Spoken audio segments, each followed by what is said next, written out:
understand what this whole Occupy Wall Street thing is, but you know. Oh, I'm sorry. But turn around. This is more of a general comment than anything. I don't understand what it is, but I don't understand why they're going after children. That I'm a parent and an educator, and in the news the other day I heard that they're bothering little children now. And where's our leadership on this? I mean, they're all for it, some of them I don't know, but I don't understand why they're not coming out and saying, "Hey, look, hands off." That's okay. Thank you. I will say this, and many of you can disagree. That's what these are all about. I generally think this whole Occupy Wall Street stuff is a well-orchestrated, well-funded, far-left effort to disrupt the American people and rile up Obama's left base.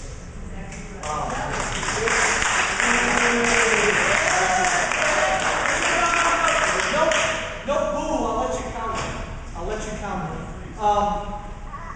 I think these are generally spoiled, pampered, unfocused, clueless, young people and smattering of other people who don't understand this country and are advocating anti-American solutions. I don't take them, that's not fair.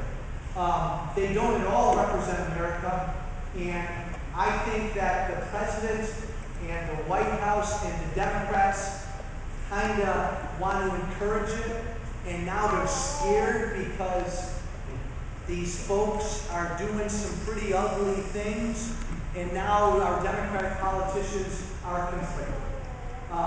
But it's an anti-American, well-funded left-wing effort that may disrupt a lot of things next year, but they're clueless when it comes to what this country's all about, and the rest of the country ought to educate them.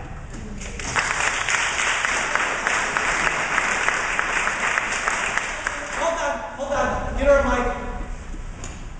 I'm sorry, but what about the veterans that you see protesting with Occupy Wall Street? Do you consider them anti-American? Yes. Do you consider veterans who fought in foreign wars anti-American? That's abysmal. I don't know how many veterans are part of the Occupy protest. I can't imagine it's many. But anyone who would advocate socialist solutions to certain problems in this country, they don't understand this country. And again, we can respectfully disagree. They don't understand this country. You want at me all the way in the back. Go. I don't want to get into it. A lot of things I agree. No, go ahead. A lot of things I agree with you on, and a lot of things I don't. But two questions. Have you been to the Occupy movement? No. Okay. It's not all young people and socialists. There's people of age. There's veterans. Let me ask you a question. What's your first name? My name's Barb. Barb. Okay, so help me. What do you think in general they want? No, you tell me. You just said that they want all kinds. Oh, excuse me. You told me that they want all kinds of socialist things. So, by saying that, what are these people asking? Well, I've read their 14. Where's that coming from? Take that away for 1 second, then I'll give it back to you. They came out early with some 14 or 15-point manifesto that basically advocated a living wage for everyone, absolve all student debt, absolve all mortgages, everybody gets a home, everybody gets free health care, everybody. Read it, do you know what I'm talking about? What did they advocate? What are the 14 or 15? Corporations are not being money does not speak. No, what they advocate. They literally advocated 14 to 15 actions. They want jobs.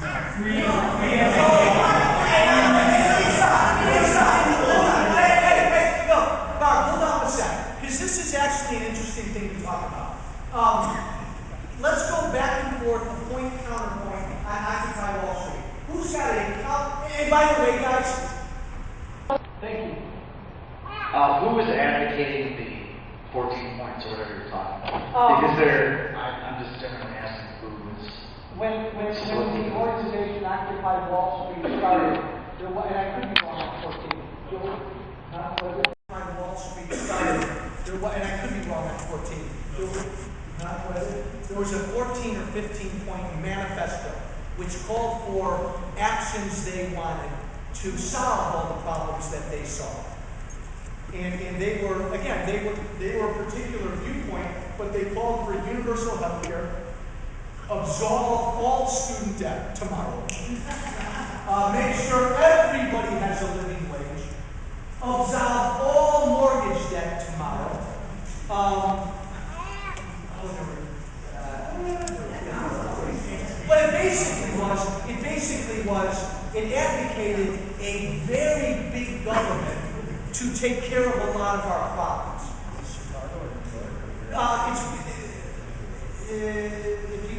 If you Google Occupy Wall Street, I think you're going to see, Google Occupy Wall Street manifesto, you'll see this document. That's what the movement was based on. Give me another, anybody pro-Occupy? Pro-Occupy, right here. Change the conversation. Hold on. Change the conversation. You got an important. They changed the conversation. They talk now about the 99% and the 1%. We haven't talked about raising taxes for 1% yet, and that should be raised. So that the 99% who are not even the average person anymore, they're below average now. So they changed the conversation. Hold on, let her finish. Plus, the 14, whatever, there's nobody really talking for Wall Street yet. They haven't come together. There's a whole range of thoughts. So there was this document, but maybe not everybody subscribes to it. Yes, sir, right there. Patriotic. Go ahead. Patriotic, fine. Show me one YouTube clip shot by Occupy Wall Street participants that showed someone with an American flag. I haven't found one. They're defecating on it. They're trashing it, which is their right. But show me one where they were paying homage to the American flag. You won't find it. Sarah, let's go all the way back. Yes, sir. Thank you. Okay, yeah, I was at that protest Thursday, and there were a lot of American flags. Yes. But what I want to say is, hold on, let him talk. I knew about Occupy Chicago before it actually, or Occupy Wall Street, before it actually happened. I knew they were going to do it, and I did not think it would turn out to be anything real big. But I'm discovering that these are real people with real problems, and the government's not addressing their problems. They're giving priority to big corporations and multimillionaires. They were able to bail out the big corporations, but when it comes to the average person, they've done very little. And these are real people who are very frustrated, and they have no other outlet. And so they've done this Occupy Wall Street. And if you look back at the Great Depression, there were movements that were even bigger than Occupy Wall Street. This is a small movement compared to what we had in the Depression. Hey, what's your first name? Doug. Hey, Doug, hold that microphone, because you made some great points. Let me ask you a question, then I'm going to ask somebody over your question. How would you describe, everybody be quiet? This is question one. You got the floor, mister. How would you take 20 seconds and describe the Tea Party movement? Quiet. Well, I think the Tea Party movement was something that was funded by big corporations. It's something from the top down that was started and was supported by money from big corporations. And they played on the frustrations of the real frustrations of the average person. But my opinion of Occupy Wall Street is it started from the ground up. Is there anything of positive you could say say about the Tea Party? Why? And it's okay. I think the average person who's involved, they're good-hearted people and they have good intentions, but it's being exploited by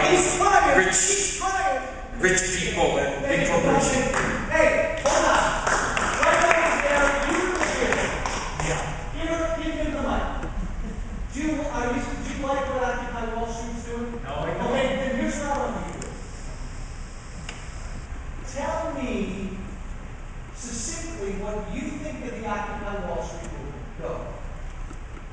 Well, I think it's tragic and it's an embarrassment, right? When they go in and ask these people what they want, they don't have a definitive plan. They want free education, college education. Everybody else should pay for it. You have a lot of people, and they've interviewed them that come from wealthy backgrounds, younger kids who are out there. So you know what's that all about? They talk about the 1%. And that, all right, I want an answer, a response from somebody who thinks that the people who are in the 1%, what tax rate, how much should their tax be? Should it be 40%, 60%? You can never get an answer out of that. You have 47% of the population who aren't paying any federal tax.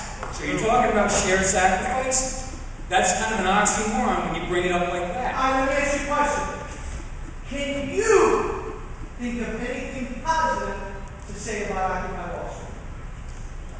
I think you have people who have, there are problems out there, all right, that are very real. People are frustrated in that. And I don't think, even though I thought it was wrong, it's a bailout, Wall Street, and that is a bad thing, but who bailed them out? The government did. So you should be going after the government, not the people on Wall Street. That's where the problem is. Ask the government why they bailed them out, right? And see who, Lehman Brothers and all those other companies like that, Morgan Stanley, who they donating to. Guess what? You know what? It's about a 70-30 split that they're donating to the Democratic Party, right? And that's on the record. And you can look it up and you can fact check. All right, hold on. Let me cut you off. You're going to give a final word on this whole discussion. I just want to go ahead. All right, for the Occupy Wall Street, my personal belief is that the occupiers believe that they're self-entitled and they want socialist agendas. The government shouldn't have to give us everything on a silver platter. We should be able to get stuff for ourselves, not rely on the government. Thank you.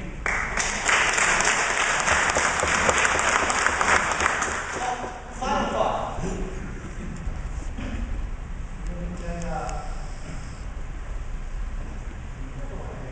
Let's just stay till now. Hopefully I can pull it all together. Order some pizza.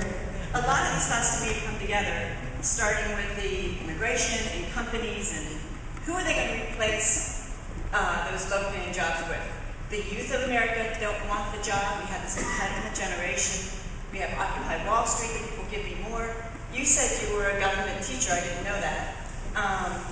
You also said, we are America, we want everything. That's where this all starts and ends. That's what our problem is. Where are we going to go from here? And how do we educate our kids as they're coming up? Because otherwise, students who graduate from high school and college and going, I'm in America, I should have it all. And they're not really thinking about giving back and the long-term effects of them wanting it all. And I feel like that's just spreading and complicating everything. And how do we fix that? Again, guys, this goes back to why I think this election is so important and why I actually think it's a very easy election. I'm gonna generalize. And some of you have heard me say this before. Republicans and Democrats, they're both good guys. They both want what's best for this country, right? If you're a hardcore liberal Dem and you think Republicans don't want what's best for this country, I don't want to listen to that. If you're a hardcore Republican and you think Democrats hopelessly don't want what's best for this country, I'm not going to listen to it. I can tell you enough that when I sit on the floor of Congress, sometimes I can't believe what I hear from the other side, but I never question that we have different ideas. We both want what's best. And if this is the teacher in me, I apologize. Both Republicans and Democrats want us to have the best healthcare system in the world. Both Republicans and Democrats want us to be safe from terrorism. Both Republicans and Democrats want us to have jobs again. We got to get this country working. Both Republicans and Democrats want us to do something about illegal immigration. They both want us to have the best schools in the world. What they argue about is, what do you want government doing to help get you there? And generally, the fight is, generally the Democrats want government doing more to help fix these problems, and generally Republicans want government doing less. That's where we fight. Now, on that spectrum, I think the Occupy Wall Street movement is way the heck over here. They want government doing everything. And it would be interesting to have a discussion, because right now we're flat broke and we're getting broker every minute. And I want to ask them, how can government do everything? How can we give a free college to everybody? How can everybody have the best health care in the world? I just don't think it's possible. I think, sir, you could disagree with me, Doug, I think the Tea Party movement is a real movement, and I think it's bigger than either political party. I don't think, hey,